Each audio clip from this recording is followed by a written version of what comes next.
औरंगजेबाची कबर जी आहे त्याचं उदात्तीकरण त्याची काढली जावी अशी नवनिर्माणाची पण मागणी बऱ्याच नेत्यांची आता मागणी आहे. तुम्ही कसं बघताय?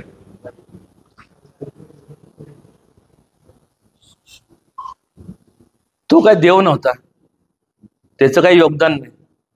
तो इथं आला होता. तो कोण आहे? तो काय इथला नव्हता. छत्रपती शिवाजी महाराजांनी प्रत्येक जाती धर्मातल्या लोकांचं जे श्रद्धास्थान आहे, त्यांचे मंदिर असतील, मस्जिद असतील, जे काय बाकीचे धर्मस्थळ असतील, ते जपण्याचं काम केलं. ह्यांनी उलट केलं. मग ह्यांनी जर उलट केलं असेल तर मग ती काय ठेवण्यात काय अर्थ आहे? परत कोण म्हणणार तो हिंदू मुस्लिमचा विषयच येत नाही. तो इथला नव्हताच. तो चोर होता, लुटेर होता. ते बाहेरचं आलेले हे लोक आहेत. आता कायद्याच्या संदर्भात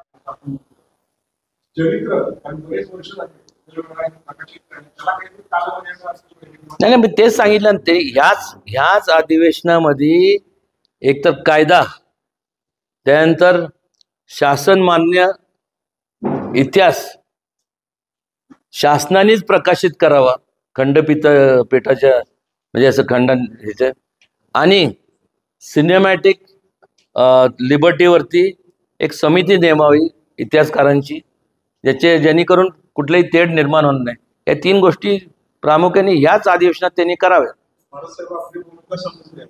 फक्त जर झालं नाही भाजपचं सरकार झालं नाही तर आपण काय नाही भाजप बिजपचं सोडून द्यावं. भाजप कोणाने मग ते करणार ना.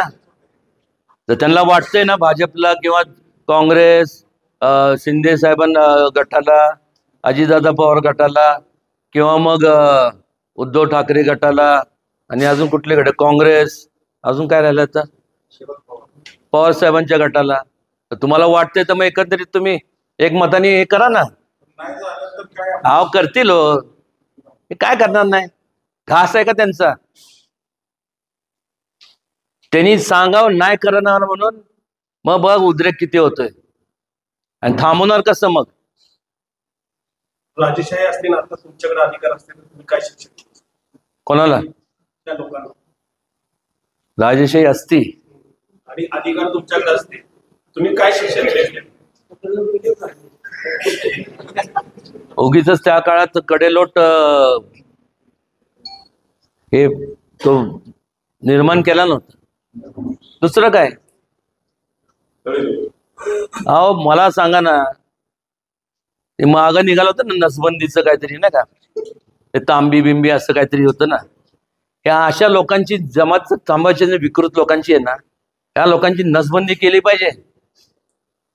आणि ही नसबंदी मी जे म्हणतोय ना, हे तिन्ही जे मुद्दे आहेत, कायदा, त्यानंतर हे शासनमान्य इतिहास आणि सिनेमॅटिक लिबर्टी, हे केल्यानंतर ह्या लोकांची आपोआप नसबंदी होणार आहे.